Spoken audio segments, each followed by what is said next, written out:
ইমাম আহমদ বিন হাম্বল রাহিমাহুল্লাহ ছিলেন 10 লক্ষ হাদিসের হাফেজ, এরপরেও জনগণ মেনে নেয়নি। তার পায়ে রশি দিয়ে যেমন কুকুর মারা গেলে রাস্তায় মানুষ টেনে নিয়ে বাইরে ফেলে দিয়ে আসে, ইমাম আহমদ বিন হাম্বল তার যুগে নয়, এখন পর্যন্ত যত মানুষ এসেছে হাদিস শাস্ত্রে সবার চেয়ে বড় পণ্ডিত, এরপরেও জাতি তাকে মেনে নেয়নি, সমাজ তাকে মেনে নেয়নি। তার পায়ে রশি দিয়ে রাস্তায় টানা হতো, তাকে পিটানো হতো। ইমাম আহমদ বিন হাম্বলের মতো মানুষ জাতির কাছে সম্মান পেলেন না। আমরা জাতির কাছে সম্মান পাই বুঝতে পারি না। বুঝতে হবে আমাদের প্রচারের ত্রুটি রয়েছে। হক বড় তিতা, যা কালকে বলছিলাম। জাতি কেন সম্মান করে, জাতি কেন মূল্যায়ন করে?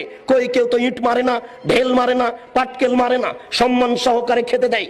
সেই জন্য তো আপনাকে গতকালকে আমি শোনাচ্ছিলাম যে আখেরি মোনাজাতে আপনি হাত তোলার পূর্বে এইভাবে একটু বলুন, তাহলে বুঝবো আপনি হক কথা বলছেন, বুঝলাম আপনি বড় কাজ করছেন, বুঝলাম আপনি